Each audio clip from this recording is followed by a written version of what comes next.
उपनल संविदा कर्मचारी संघ के प्रदेश महामंत्री हैं प्रमोद गोसाई हमारे साथ हैं। गोसाई जी, ये जो कोर्ट की लड़ाई आपकी चल रही है, तो क्या आपको लग रहा है कि वहां से न्याय मिलेगा? न्याय ही उसी में ही हमारा पूरी एक विश्वास जो है वो आस्था हमारी वहीं टिकी हुई है। अभी आप देखिए, कोई भी ऑर्डर हो रहे हैं शासन प्रशासन से, तो उसमें आदेश का जिक्र करते हुए न्यायालय के आदेश का जिक्र करते हुए हो रहा है, कोई किसी के कहने पे नहीं हो रहा है वो। दूसरी बात, मैं आपकी जय भारत न्यूज़ के माध्यम से मैं शासन प्रशासन और हमारे जितने भी उपनल कर्मचारी उनको अवगत कराना चाहता हूं कि हमारे यहाँ जो 10-15 सालों से सरकारी विभागों में काम कर रहे हैं, उनकी ना तो कोई सेवा सुरक्षा है, बाकी से तो भूल जाइए आप।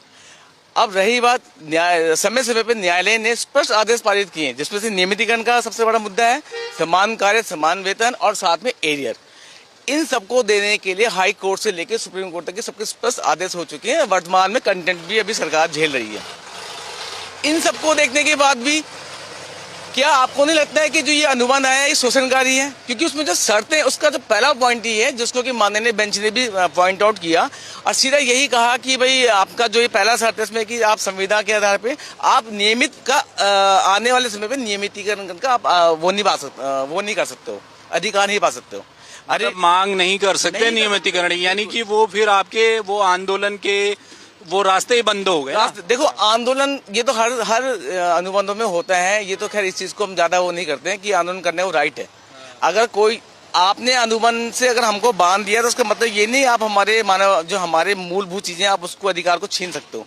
अगर हमें लगेगा कि हमारे हितों का अधिकारों का हनन हुआ है तो हम सड़कों पर उतरेंगे। लेकिन हम पहला जो हमारा कोर्ट में जो चल रहा है, अगर उस आदेश का पालन नहीं होता है तो ये आदेश जो माननीय न्यायालयों के आदेशों की भावना के विपरीत है। साथ ही जो ये शोषणकारी अनुबंध आए, इसमें जितने भी जो क्लॉज लिखे हैं वो कहीं ना कहीं हमारे उपनल कर्मचारियों के लिए प्रतिकूल नहीं है, उनके हित के प्रतिकूल है। और साथ सबसे बड़ी बात क्या है, जब वर्तमान में ये मुख्यमंत्री जी ने भी कई बार कई मंचों से ये बोला है कि भाई हमारे जो उपनल कर्मचारी हैं इनके लिए हम अच्छा कर रहे हैं, हम अच्छा कर रहे हैं। तो मेरा एक सवाल फिर सीधा वहीं से होता है कि अगर अच्छा करे तो जो अनुबंध है क्या वो उस अच्छे के ही क्रम में माना जाएगा क्या? भाई आप जो अधिकार हमें कोर्ट से मिल चुका उस अधिकार को छीनने की पहली बात कर रहे हो। भाई अगर दूसरी बात, एक और चीज मैं आपको बोलना चाहूंगा, ये अनुबंध पत्र नहीं होना चाहिए। अभी हमने 2-3 दिन पहले सचिव महोदय और सभी जितने भी हमारे सचिव हैं, मुख्य सचिव तक को लेटर भेजा संगठन के माध्यम से कि ये अनुबंध पत्र ना होकर विलय पत्र यानी मर्जर ऑर्डर समायोजन क्यों नहीं ऐसा कर सकते कि विभाग में जितने लंबे समय से काम कर रहे हैं उपनल कर्मचारी उनको वहीं समायोजित किया जाए। भाई अनुबंध जो होता है एक नए लोगों के लिए बनता है। जब कर्मचारी लंबे समय से वही है, पुराना कर्मचारी है, जब विभाग भी वही है, तो फिर किस बात का अनुबंध में तो ऑलरेडी पहले से 10-15 साल से हम लोग काम कर ही रहे हैं। अब कौन से नए अनुबंध में आप डालना चाह रहे हो? तो ये हमारी पहली प्रतिक्रिया ये है कि ये अनुबंध नहीं होना चाहिए, ये मर्जर ऑर्डर होना चाहिए, समायोजित होना चाहिए, जिससे कि कर्मचारियों को तुरंत लाभ मिल सके। ये तो सरकार ने जो ये नियमितीकरण की मांग उपनल कर्मचारी नहीं कर पाएंगे शर्त में है, तो इसका तो सीधा मतलब ये है ना कि आप लोगों को सरकार नियमित करने के मूड में तो नहीं है।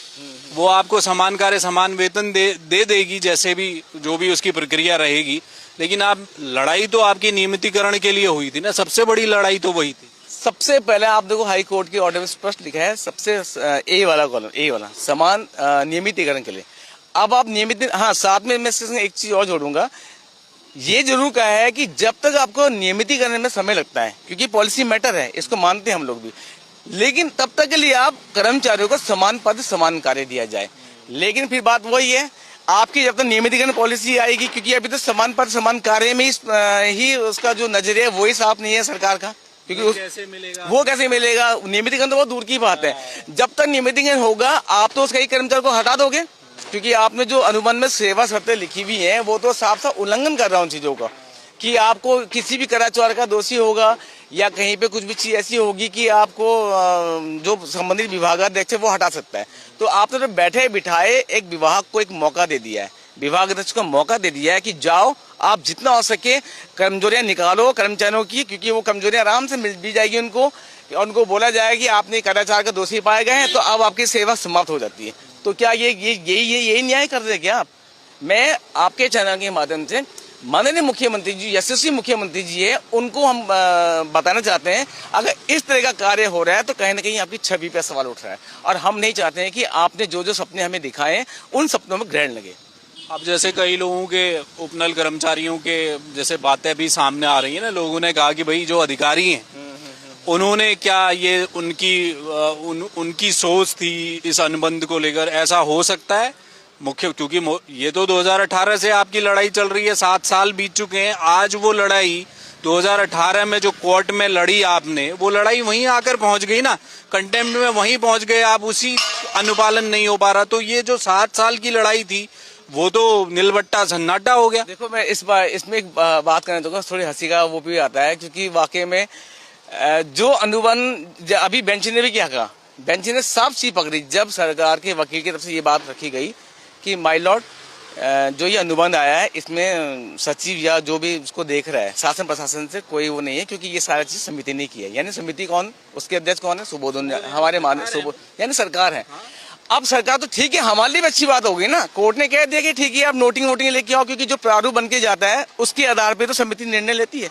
और ऐसा तो हो ही नहीं सकता है कि समिति ने कोई निर्णय लिया हो और शासन प्रशासन को ना पता हो, या प्रशासन ने ड्राफ्ट भेजा, क्या ये हो सकता? या तो हम ये मान ले क्या शासन प्रशासन ने ड्राफ्ट कुछ और भेजा, समिति ने कुछ और देखा, उन्होंने साइन किसी और में किए और शासन प्रशासन कुछ और कर दिया, ये बोला जाएगा क्या? तो बड़ा हंसी का पात्र बन जाएगा। क्या ये काम हो रहा है? भाई आईएएस है, आईएएस एक आईएएस पे जो उनके लिए बोलते हैं ना, एक